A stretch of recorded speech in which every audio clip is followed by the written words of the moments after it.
Well, good morning and welcome, and thank you so much for joining us. For those who are visiting, and there are quite a few of you, welcome to Uptown Community Church. My name is Raja. I am the teaching pastor here, and this morning we're going to start a brand new series on the Book of Judges.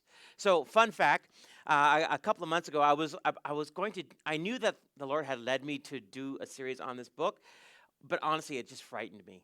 It was like, this book is horrifying and terrifying, and I'm not sure if I can do it. It was actually my small group that they made fun of me for being scared. So I actually had to go back and do it just because I had to teach them a lesson. No, that's not the reason why. The book of Judges is interesting because we're going to start this journey. And what's fascinating about the world right now is everybody has a very different idea of what justice looks like. You have a conversation with somebody, and they say, well, that's not right, or that's not fair. I hear that a lot. Everyone's saying, that's not fair. And I'm always curious, like, what exactly is fair? And what I seem to find out is fairness is based upon whatever they prefer, whatever's best for them. And that's kind of cool, actually, if you think about it, that if all the laws correspond to what I like, and the laws all kind of go against what I don't like, right? So people who drive in the fast lane are driving slow, there should be a law, you know? When I pull up to a parking spot in front of Tim Hortons, my spot should be there. There should be a law, right? But but the laws can never go against me. So the book of Judges are going to test our understanding of justice. And as I've said before, and I'll repeat for those of you who are visiting, this is the first time you're about to hear this. The Bible is more Quentin Tarantino than it is Disney. And what I mean by that is that we see some horrible things happen in the Bible, and you kind of go, is God okay with that? And the reality is no. Because a lot of people look at the Bible as if it's a recipe book for goodness. It isn't. It's actually the story of humanity struggling with a variety of things, and God overseeing that and trying to bring them into a right relationship in His mercy, but also with His justice. So before we jump in, there's a great article. There's two great articles. One's called Church and Culture by Tim Keller. He says a couple of interesting things, and this is going to help us to frame the book of Judges. So in the article, Tim Keller says this: there is no more divisive issue in contemporary evangelicalism than that of how Christians should relate to a broader culture. Pause for a second. So I am old enough, and for some of you, I look really, really young, and for those of you who say that, I appreciate it. But I'm old enough to remember back in the 80s that there was this movement happening within churches where worship teams had decided that, you know what, we just might get rid of the organ, and we'll put drums on the stage. And of course, people were horrified. But what was interesting is that I remember at the church that I went to, the church that I grew up at was a very, classical Pentecostal church. And we did have an organ, we had a piano player, and the choir wore robes. And the robes were like orange and browns. For those people who were, from the 70s, you'll know exactly what I'm talking about. But they all wore robes. And then one day, off in the distance, was this drum kit. Now, we had to partially hide it because you couldn't have drums on stage because the response was, is this like a rock concert now? Right? So the drums appeared. And then, all of a sudden, there was this really groovy guy with like an acoustic guitar. Not electric, it was acoustic. And he was off to the other side of the drums. The choir was still in the middle, right? And the hymn books were all still there. And then one day, this piece of technology, cutting edge as it was at the time, an overhead projector, it appears. And all of a sudden, the worship leader didn't say, turn your hymn books to. It was on the overhead screen, and a look of horror on some people's faces as we are trying to figure out what is going on here. And that has been the story of Christianity in the Western context, right? Every time there is an advance at some point, or every time culture kind of goes, well, is this really important? Christians kind of going, I wonder what I can do with this, right? And the church has kind of wrestled with this. There's a term that I coined. It's called religify. Religify is when we apply spiritual principles to the things that we like, right? So we religify overhead projectors. Well, the New Testament church didn't have that. They didn't have hymn books either, but come on, right? And so we start saying to ourselves, well, what? I literally remember this. When the acoustic guitar appeared on the platform, the defense of it, I remember that morning, the worship leader read a psalm that talked about stringed instruments. And it was as if they were trying to say, look, it's okay. It's in the Bible. It was actually prophesied by David. So just don't look to the person over there. It's fine. It's fine, people. We'll get through this together, right? So what Tim Keller is saying is actually kind of true, right? Evangelicalism, Christianity in the Western context, we have wrestled with, like, how should we then live, to coin Francis Schaeffer's famous term. And of course, we're sitting here this morning in a theater. That's kind of horrific as well, too. Traditionally, evangelicals' attitude towards culture has been one of indifference. The world, it is thought, is only going to burn up in the end. So what matters is it to convert as many as possible. If we do that, well, then society will be changed one heart at a time. So again, from my background as Pentecostalism, we looked at the world with horror. I remember my pastor telling me that if Jesus should return and I was in a movie theater, well, that's it. You're going to burn in hell for eternity. So I remember after I'd get out of a movie, whatever it might be, how horrible it could be, as depraved it was, like Star Wars, right? I would call my mom to make sure she was still around. Because if my mom was around, then I knew that I'm okay, right? That Jesus did not come while, Darth Vader is appearing on the stage, and that would be fine, right? But this is interesting, right? So we have had this posture towards culture of antagonism. We can't possibly be like that. Well, we've actually kind of shifted a lot with some unintended consequences. Tim Keller goes on to say this. However, over the last generation, American society began to change. Revolutions in attitudes and moral values meant many Christians felt seriously out of place in their own society. The first group, which I'll call conservative activists, perceives the main problem today be the loss of moral absolutes. They believe Christians have become too much like the culture, which no longer believes in absolute truth. Again, I can't really argue with that. Sometimes I have a conversation with Christians in my various kind of contexts, and my head's spinning because I don't know what kind of Christian they are. Are you that kind of Christian? Or are you that kind of Christian? And I'm like, I don't know what's going on here. So we have to define the terms before we continue the conversation. And so with this idea of conservative activists, it's this idea of like, well, do we believe in absolute truth? Yes. But as long as the absolute truth is not what I disagree with. And we kind of start negotiating with the truth. There's a second group that insists our main problem is exactly the opposite. They claim the church is too withdrawn from the world and them. This group, which I will call evangelical relevance, complains that Christians are perceived as too hostile and condemning, and that they speak in a language that is undecipherable to the average person. Again, also true, right? This is where binary thinking always gets us in trouble. Yes or no, if then, right? It's more kind of quantum, we said, right? It's yes and. So I think both of these postures can be true at the same time. That we can both find ourselves in a different way. Philip Yancey, in his one of my favorite books, is called Soul Survivor. And the reason I love Soul Survivor is because it's a book of Christians struggling with their own faith. And in Soul Survivors, Philip Yancey confesses something about himself, which I have always, if I ever got a tattoo, which I don't think I ever will because I'm just too afraid of needles. But if I ever got a tattoo, this would be the quote that I would get. And the quote is this. I've always felt like the most conservative amongst liberals, the most liberals amongst conservatives. In other words, Philip Yancey was saying, again, this book came out in the late 90s. Yes, we had print back then, and maybe the internet was still in its infancy. But what I love about that is that I've always felt out of place. Because, it's funny, at Uptown Community Church, and people say, oh, where do you guys meet? Well, the Princess Twin Cinema. Oh, you're that kind of church. Wait, what kind of church is that? And then if I tell them my positions on what I believe, oh, you're that kind of Christian. I'm like, wait, what kind of Christian is that? Well, how am I getting classified here? So what's interesting is both these things are happening at the same time, and I think we're both feeling like this. Marianne, in another article called "The Desire to Be Like Everyone Else," she says it this way. It seems like the same old problem has been around since forever. People want to be like everyone else. The root cause for disobedience is the desire to be accepted and admired by others, just like the Israelites were hoping to be like other nations. Holy in Hebrew, kadosh, literally means to be set apart. So God is something else altogether. God is distinct from anything and everything. God is totally different from us. Yet we are called to imitate and reflect God's holiness. We are to be set apart too. We can't keep on doing what we used to do when we did not know God. We can't be like everyone else if we want to be like God's holy children. And that's really the tension, isn't it?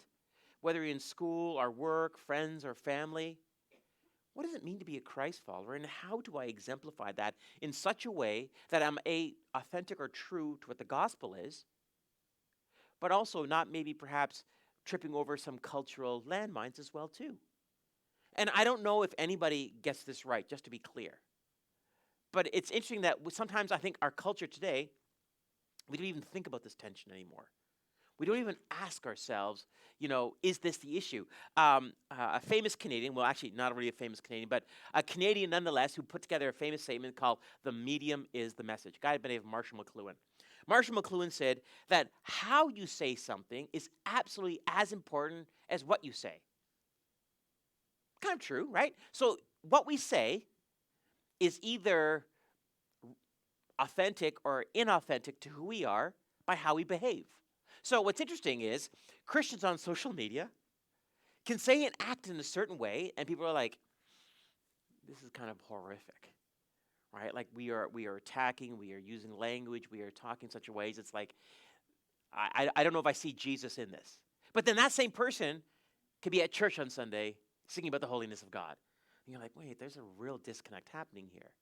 So what I think is kind of interesting, and what she says and what Tim Keller says, how do we then engage with culture, but in such a way that we are not inauthentic to the God who calls us?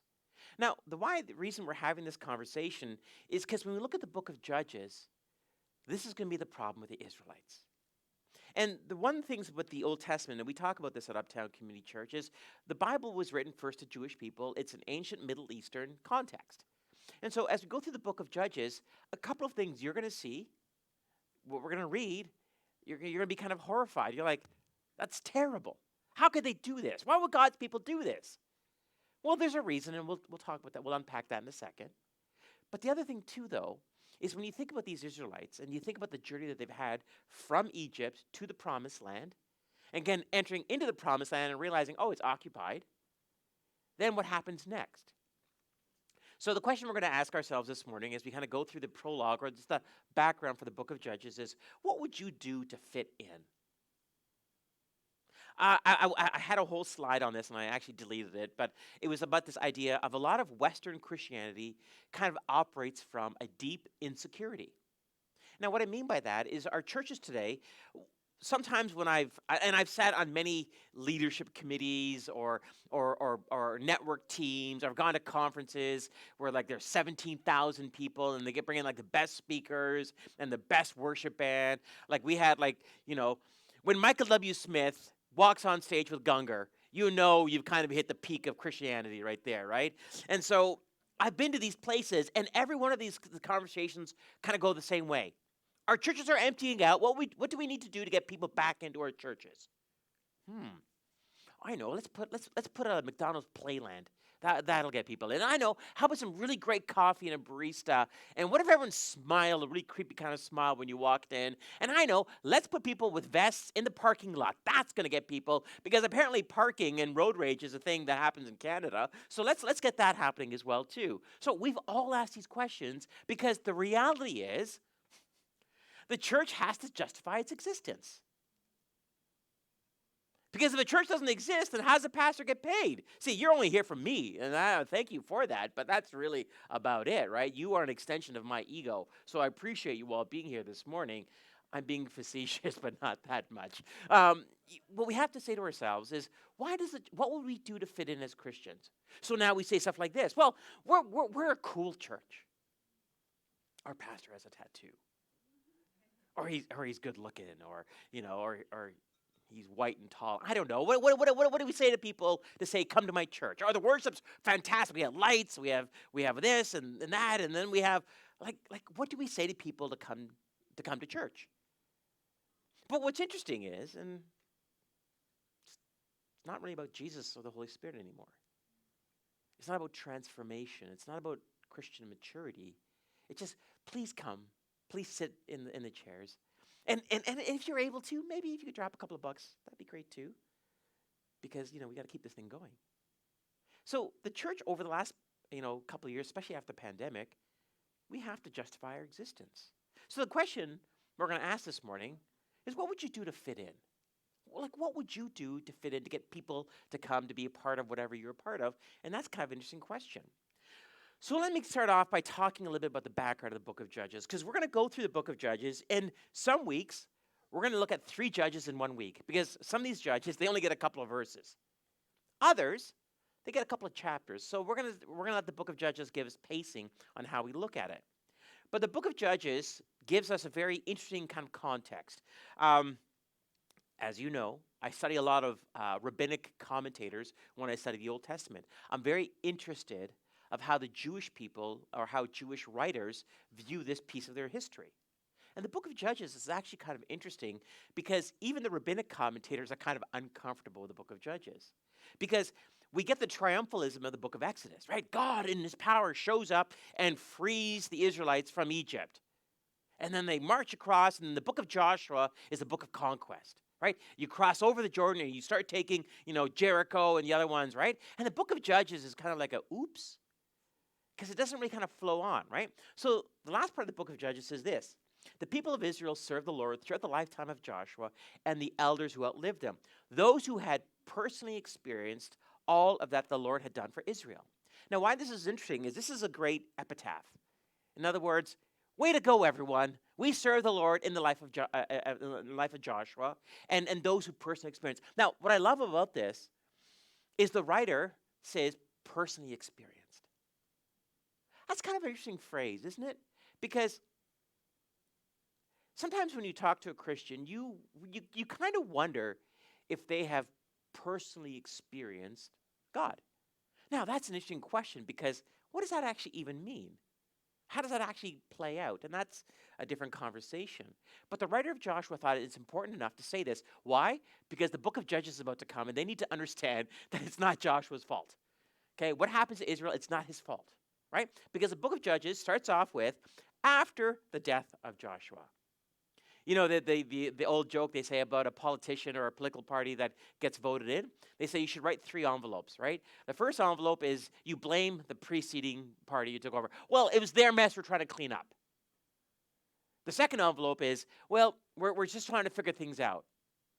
And the third one is, we didn't do a very good job, and the next party hopefully will do a better job, right? And so this is the third envelope at the end of Joshua, because what the writer wants you to know, that what's about to happen in the book of Judges, it's not really the intention, not really the ideal of God.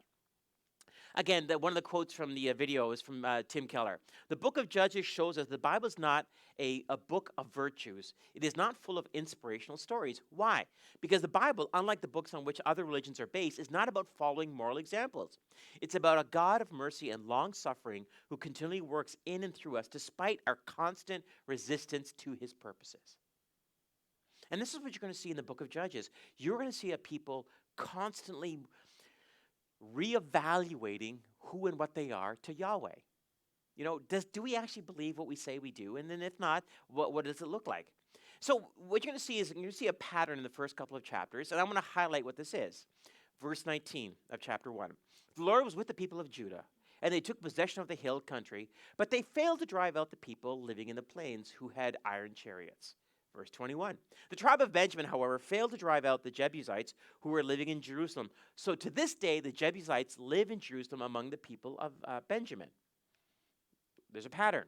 The tribe of Manasseh failed to drive out the people living in Bethshan, Tanakh, Dor, Bleam, Megiddo, and all the surrounding settlements because the Canaanites were determined to stay in that region. When the Israelites grew stronger, they forced the Canaanites to work as slaves, but they never did drive them completely out of the land. Verse 29. The tribe of Ephraim failed to drive out the Canaanites living in Gezer, so the Canaanites continued to live there among them. Are you seeing the pattern here? Oh, let me just show you a little bit more here. So what we see in the first couple of chapters is what God said to Israel is, I have a promised land for you. But by the way, it's occupied. So you are going to have to go in there, and you're going to have to drive the people out so that we can set up the ideal nation, Israel, for the world to see. But in Israel's defense, they've walked through the desert for 40 years, which, by the way, is the world's longest road trip. Like, could you imagine? You know what? We always joke as pastors, but I don't want Moses' church. Are we there yet? Are we there yet? I got sand in my sandals. I got sand in my sandals. I got, I'm tired. I'm thirsty. I'm hungry. Where do these snakes come from? Why is this water? I would not want to be the pastor of that church. 40 years. You got to deal with that, right? And it's basically you're walking in circles until a generation dies. That's it. The only reason you're there for 40 years is because these people refuse to let go. Right? Like just like these people gotta die before we can go to the promised land. Because this generation has showed they have no faith. Therefore, we're gonna wait for them to pass on till we can go into the promised land. But when you get to the promised land, you gotta fight a lot of battles. And if you look at where they cross over in Jericho there, and again, you look at kind of the map there, they got some pretty big battles to fight. Remember, they were slaves, they're nomadic, they don't really have a standing army. So a lot of this is brand new to them as far as where that goes. When the Bible says God fought for them, he literally had to fight for them because they're farmers with literally like rakes and like pitchforks, whatever, trying to fight, these battles. So it's no wonder that at some point in time you kind of go, okay, good enough. Okay, I'm tired. It's good enough. Can we just finally settle down? Because I'm tired of walking around. I'm tired of this. Can we just settle down? And so what we see in the first couple of chapters of the book of Joshua is the people of Israel failed to do what God told them to do. Okay? Now, what does that mean then? So watch this. In chapter 2, it says this. The angel of the Lord. Pause for a second. Now, we know this is not an angel because the angel is going to use language that tells us this angel is actually divine. Right? This angel is actually somebody that's not simply an angel because look at how they speak. The angel of the Lord went up from Gilgal to Bochum and said to the Israelites, I brought you out of Egypt into this land that I swore to give your ancestors. And I said I would never break my covenant with you. For your part, you are not to make any covenants with the people living in this land. Instead, you were to destroy their altars, but you disobeyed my command. Why did you do this? So now I declare that I will no longer drive out the people living in your land. They will be thorns in your sides, and their gods will be a constant temptation to you. Do you see the language of the angel of the Lord? This is what we call in the Bible a Christophany. Who's showing up here? It's Jesus. Look at the language he's saying. I brought you out of Egypt. An angel didn't do that. God did. So whoever this person is speaking, he's using divine language to say what the people. And also, look what he says here, right? I said I would never break my covenant with you. We didn't make a covenant with angels. Doesn't matter what Jehovah's Witnesses and Mormons say. We did not make a covenant with angels, okay? We made a covenant with God. Therefore, this angel is not just an angel, but it's Jesus, right? Because remember, in the Bible, whenever the angel of the Lord appears in a divine form, we know it's Jesus. Because in the Trinity, just as a fun fact, right? The Spirit and God the Father never take on human form. The second part of the Trinity, Jesus, is the only part of the Trinity that takes on human form. So whenever we see this angel of the Lord, and the angel of the Lord appears a couple of times, several times in the Old Testament, but you know it's not just a regular angel of the Lord because the language they use is about divine and covenants and worship, right? So, for example, in the book of Genesis, angels appear, and the first thing human beings do when they see an angel is bow down and worship them. And the angel goes, whoa, no, don't worship me. I'm just like you. And we go, oh, okay, that's just an angel.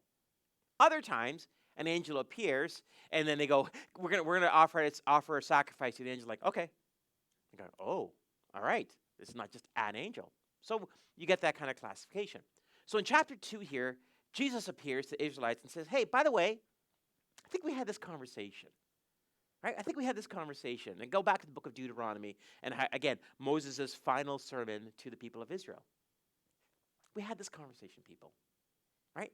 Now, what I love about this, though, is the last couple sentences at the end.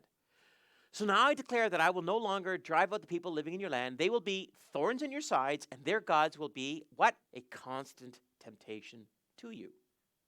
Now, this is interesting because that's really the theme of the book of Judges, is the people of Israel are now going to be settling down finally in the promised land, but all around them is other ways of worshiping. Go, okay. Now, let's go on. Chapter 10 of verse 2. After that generation died, another generation grew up who did not acknowledge the Lord or remember the mighty things he had done for Israel. Remember, we've asked this question. We've asked this question in several different ways. But what happens when we treat God like a myth? What happens when our faith becomes mythological? Now, here's what I mean by mythological. Oftentimes, when I'm having a conversation with a Christian I meet for the first time, one of the questions I'll ask, and hopefully in kind of a subtle way, is how do you view the Bible? Oh, it's stories of morality. Oh, okay. No, it actually happened. Oh, okay. Right? So you kind of get that kind of clarity as far as how they understand it. But what's interesting is this: the Bible tells us in the book of Joshua that this generation has grown up, that they don't even know who God is, and they don't remember of what he's done. These are the two ways that you see Christianity or Christians forget their faith in a variety of different ways. And so after that generation died, another generation grew up who did not acknowledge the Lord or remember the mighty things he had done. Now, the reason why the writer puts this in there is he's, again, prefacing that what's about to happen in the book of Joshua are people who do not have a relationship with Yahweh.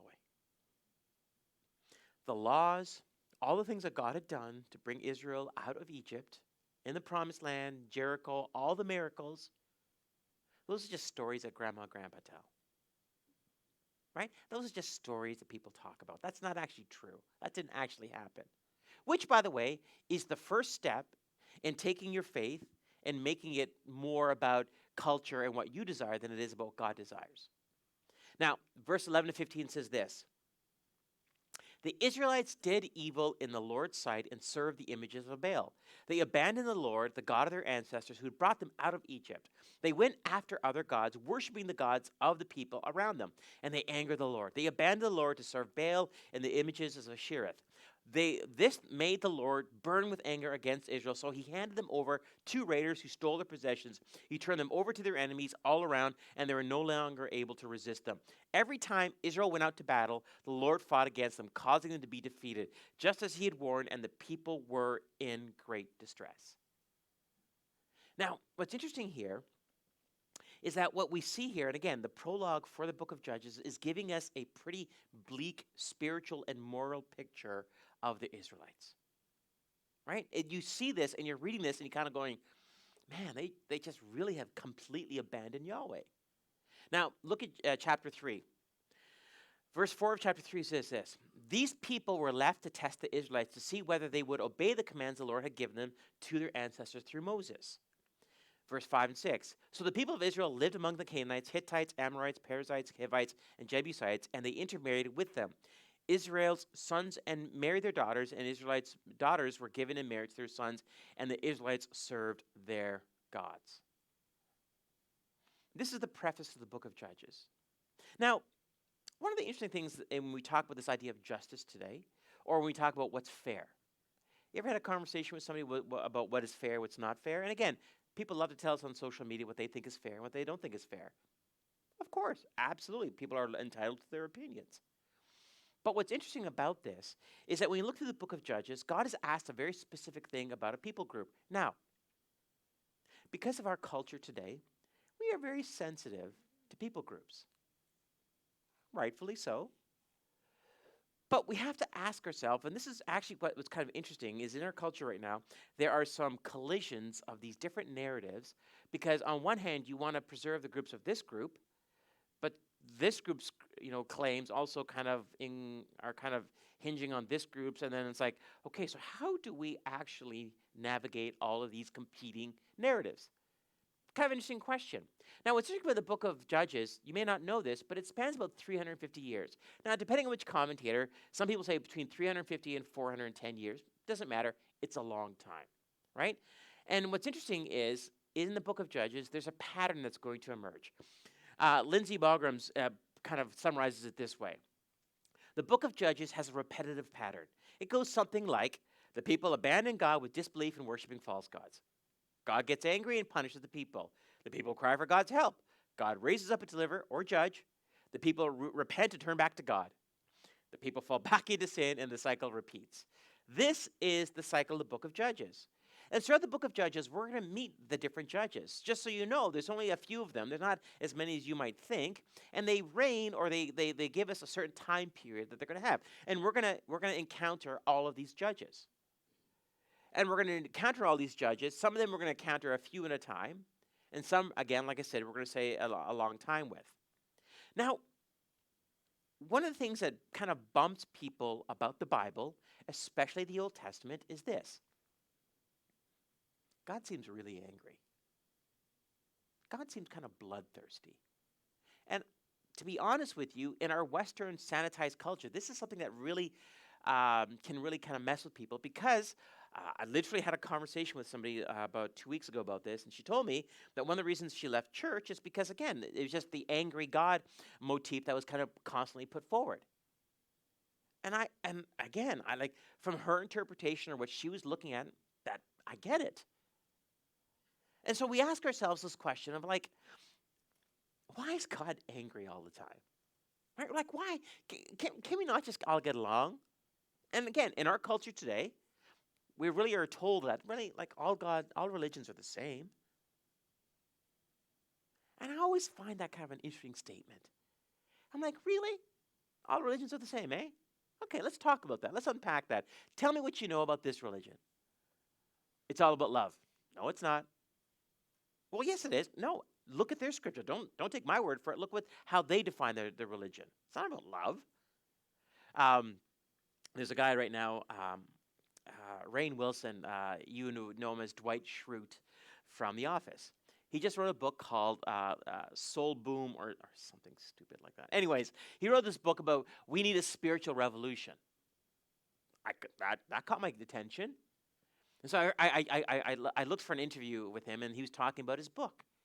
And he said this: I believe that there's a divine force of love. And I'm like, okay, all right. That, like it's not an old guy or it's not a person. It's just a force. And I'm like, oh, it's one of those. Okay, fair enough. Like force, like magnetism, like what, indigestion? Like what kind of force are we talking about here? Like I don't know if I get this force thing, right? Like Star Wars, Yoda, like what kind of force are we talking about, right? But what's interesting is when our culture talks about religion, it all kind of blends it together in such a way that we kind of ignore the parts that offend us and really kind of group the parts we kind of think, yeah, they're all the same. The Bible Project kind of talks about it this way. God is consistent and he doesn't play favorites. He warned the Israelites that if they broke the covenant and adopted the culture and religious practices of the Canaanites, they would face the same consequences. It was clearly stated in the covenant agreement that if they behaved in the same way as the Canaanites, Yahweh would treat them as his enemy and inflict upon them the same punishment. The whole point of the book of Judges is to show us that Israelites are progressively, and I love this word, Canaanized, with catastrophic results. What's so wrong with being Canaanized? Do you ever ask yourself, what is it that really God was angry with when he talks about the Canaanite religion? Well, I'm glad you asked that question because I want to show you, through archaeological evidence, the Canaanite religion. And after we look at this, and by the way, I apologize if some of this is going to offend you, and hashtag sorry, not sorry. But if you say to yourself, you know what, all religions are basically the same, I would dare you to tell me that the Canaanite religion is the same as all the other ones. So we have a lot of ancient sources that tell us a little bit about the Canaanite religion. You've heard of Plato's Republic. Well, there's a Greek writer, Cleitarch. I even practiced this. I'm not going to get it right. Cletus, that's what I'm going to call him. He actually writes this out, and he says this: Moloch was a Canaanite underworld deity represented as an upright, bull-headed idol with human body, in whose belly a fire was stoked, in whose outstretched arms a child was placed that would be burned to death. The victims were not only infants; children as far as old as 4 were sacrificed. Clartokos reported that as a flame burning the child surrounded the body, the limbs would shrivel and the mouth would appear to grin as if laughing until it was shrunk enough to slip into the cauldron. This is the worship of Moloch. Plutarch, another Greek historian, says this: with full knowledge and understanding, they themselves offered up their own children, and those who had no children would buy little ones from poor people and cut their throats as if there were so many lambs or young birds. Meanwhile, the mother stood by without a tear or moan, but should she utter a single moan or let fall a single tear, she had to forfeit the money, and her child was sacrificed nonetheless. And the whole area before the statue was filled with a loud noise of flutes, drums, took the cries of the wailing should not reach the ears of the people. So this is how the Canaanites understood their religious practices. Oh, there's more. David P. Murray put it this way. He's a historian. Says this: over recent years, historians and archaeologists have uncovered numerous clues and artifacts which clearly portray the moral, social, and spiritual depths to which the Canaanites had sunk. They were indescribably and almost unimaginably depraved. By some reckonings, they were probably about the third most wicked race that had ever lived, after Noah's generation and the people of Sodom and Gomorrah. As such, far from being innocent victims of unjust and cruel foreign policy, they were a moral cancer endangering the whole human race. Julian Springs, another historian, says this. And by the way, you'll understand by emphasis why I'm doing all this. It is easy to understand how tempting it would be for the Israelites used to nomadic desert existence, only used to flocks and herds, to adopt the god and goddesses of the land, especially as the fertility and fruitfulness of the land appeared to depend on them. As the people settled to a more agricultural lifestyle, they felt the need to call on Baal to assure that their rains would fall.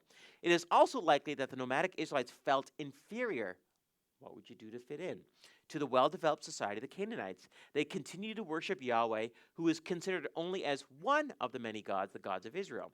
The sordid and debased nature of Canaanite religion stood in marked contrast to the high ethical ideals of Israel. The absolute lack of moral character in the Canaanite deities made such corrupt practices as ritual prostitution, child sacrifice, licentious worship, and the normal expressions of religious devotion and fervor. We're not done. Susan C. Anthony says it this way: archaeology gives some hints about the Canaanites, what the Canaanites did. On one high place, archaeologists found several stone pillars and great numbers of jars containing the remains of newborn babies. When a new house was built, a child would be sacrificed and its body built into the wall to bring good luck to the rest of the family. Firstborn children were often sacrificed to Moloch, a giant hollow bronze image in which a fire was built. Parents placed their children in its red-hot hands, and the babies would roll down into the fire. The sacrifice was invalid if a parent displayed grief. Mothers were supposed to dance and sing. The Israelites later copied this practice in a valley near Jerusalem called Gehenna. Hundreds of jars containing infant bones have been found there. Pause for a second.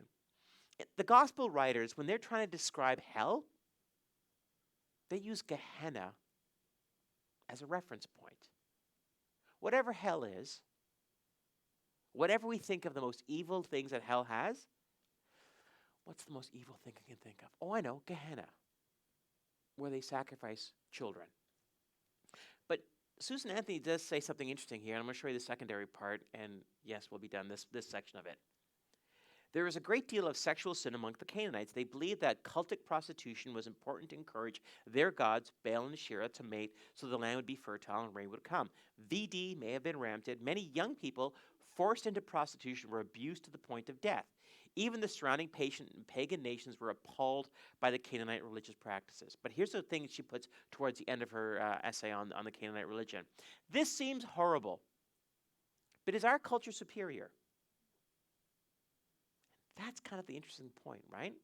When we look at the Canaanite religion, and the reason, and again, I don't mean to offend you, I don't mean to appall you, but I do mean to give you an honest understanding of what makes God angry.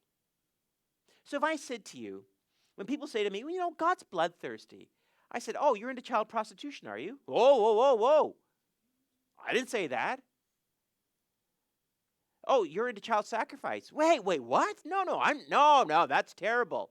Oh, you think, you know, children should be forced into prostitution so that, you know, men can pay?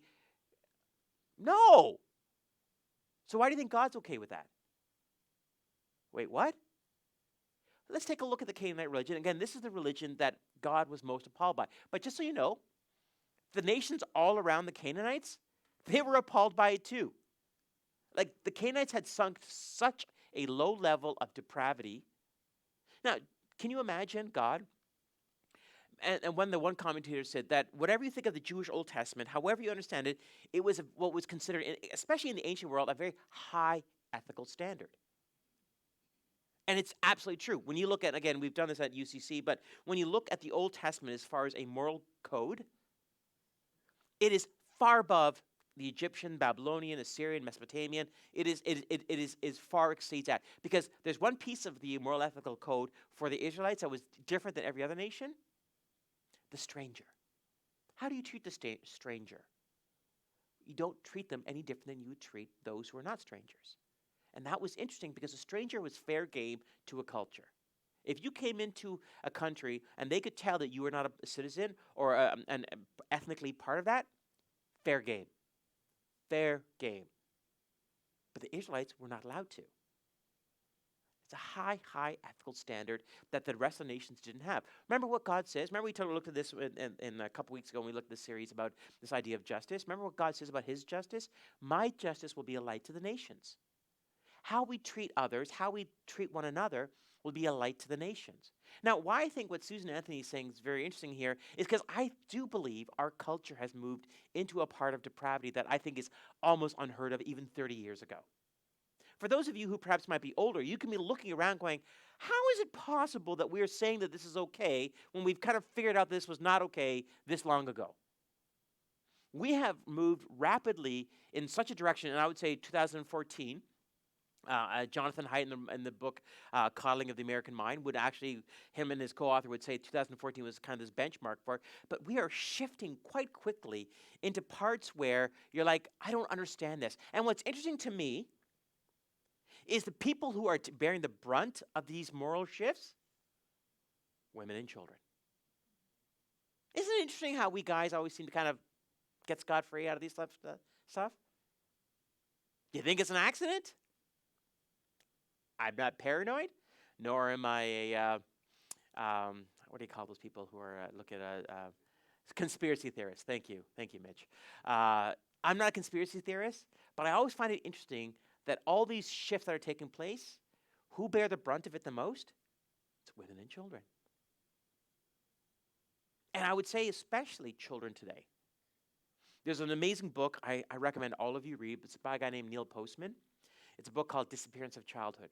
The reason I think you should read it, because this book came out in the early 90s, and I would say to you that this was a prophetic book. Neil Postman, media professor at NYU, one of my favorite writers, Amusing Ourselves to Death, I believe every pastor should read, but they won't.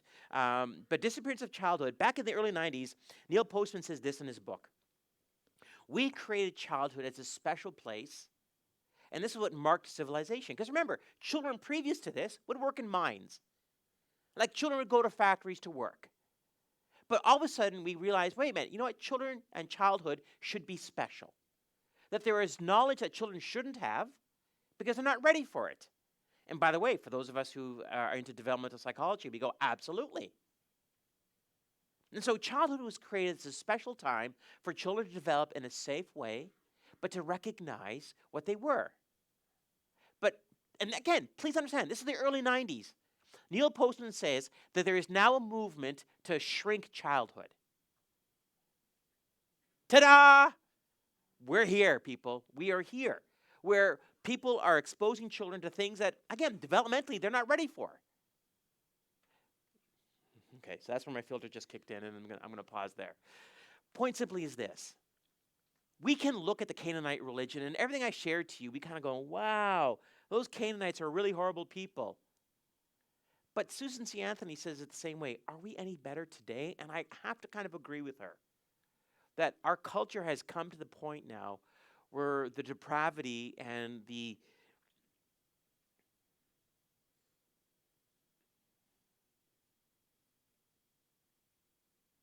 how we view the most vulnerable shows what we believe is a culture in the ancient world and today.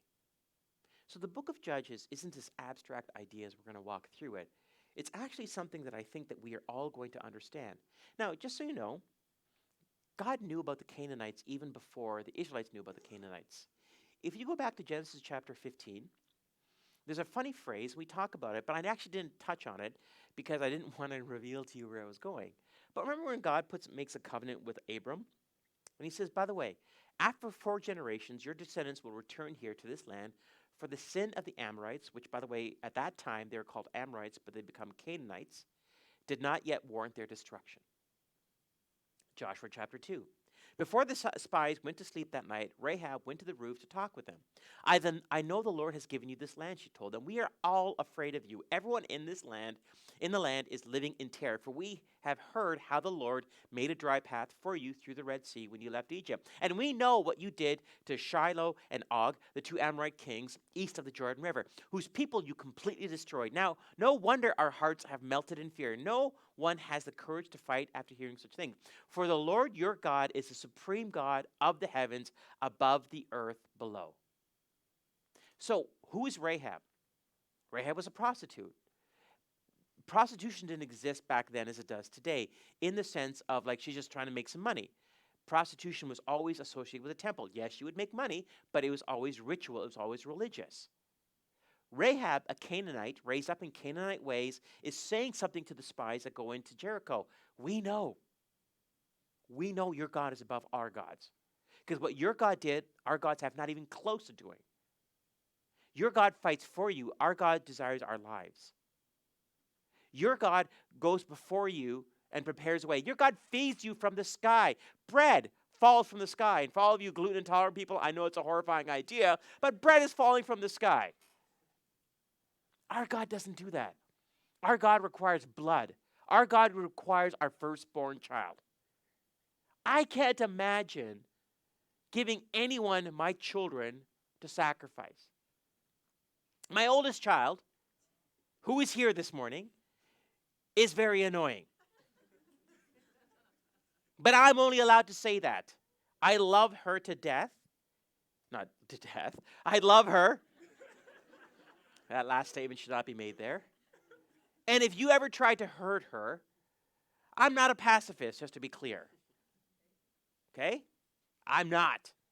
And I am trying to be funny. My humor is a little bit acquired taste. But the point is, I can't imagine a parent loving a God who would require my child's life. I can't imagine. But the Canaanites had so twisted their minds that they felt that this was an appropriate form of worship. So I ask you, your God, you show the people a high moral ethical standard. You show a God of love and mercy.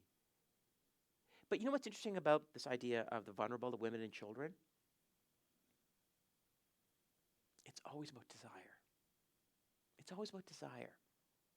And this is the temptation we have as Christians. You know, that part of the Bible that talks about that kind of lifestyle, or this part of the scriptures that talks about this, well, that's just for the Old Testament. That's not applicable for us today. Jesus never mentioned this topic or this or that. It's like, when we start self-editing the Bible, we really end up in a dangerous place, because when does it stop? It stops when God loves what we love and hates what we hate. And God just becomes a mirror that we look into, as opposed to the God of Scripture. So, the book of Judges is going to ask us three things of us. What or who do you really worship? What entices you? How do you break the cycle of sin? And that last question is going to be a very interesting one. Because we all live in cycles of sin. We do. And the book of Judges, whether we look at it and kind of going, wow, those Israelites are really kind of like, why aren't they smart enough to know what they're doing is going to be leading these places? Well, it's simple. What do they really worship? What desires are actually pulling them forward? And that's the uncomfortable part, because the third part of this is, how do we break that cycle of sin? How do we actually do this? Let me close. We're going to have two juxtapositions. We're going to have two polar opposites. The people of Israel served the Lord throughout the lifetime of Joshua and the elders who outlived him. Those who had personally experienced all that the Lord had done for Israel.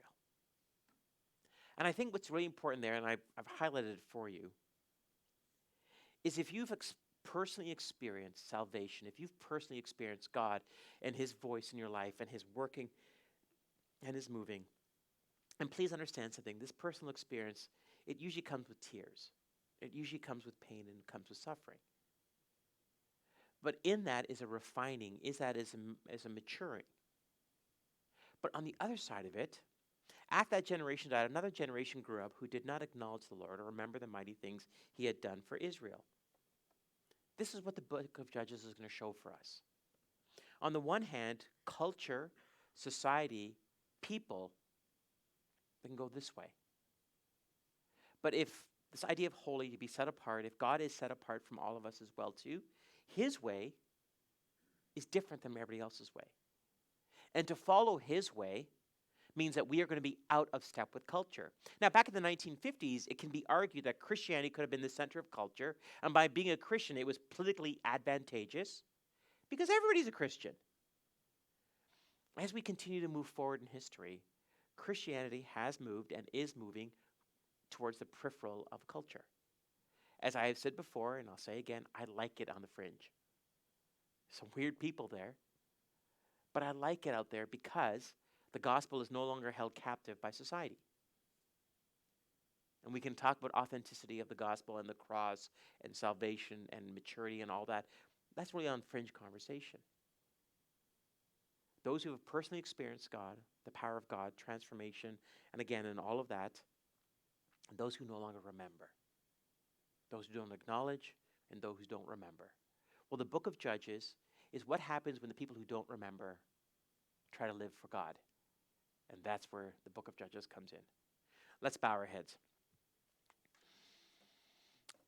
Let's bow our heads and let's take a moment of reflecting. For those of you who are new to UCC, at the end of our teaching, I always give us a moment of just reflection, because obviously I've given you a lot of content, but I also want you to think about this content not in an abstract way, but in a way of what does it mean to me? As we talked about the cycle of sin, as we've talked about what Israel is going through, we can acknowledge, if we really are honest with ourselves, we are Israel. We are Israel. We go through cycles of sin. There are things that trip us up, habitual and otherwise, that is still within us. How do we overcome that? How do we realign ourselves so that we are focusing on what God calls of us? And that refocusing, it's going to take our entire lives.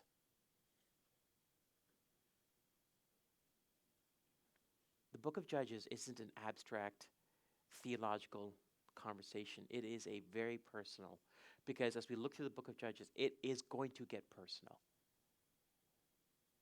And my prayer is that the Holy Spirit will continue to speak to us, to show us how do we break these things? How do we recognize when we're falling into these behaviors so that we can correct them?